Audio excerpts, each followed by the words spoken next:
اور وحدت امت کا پیغام حقیقتاً میں قائد جمعیت میں دیں گے، ہم اور آپ اس پر عمل کریں گے۔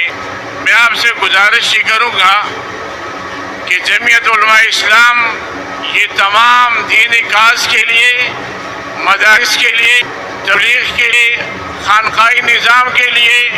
اور دین اسلام کے ہر شعبے کے لیے اللہ تبارک و تعالیٰ کی طرف سے ایک صاحبان ہے،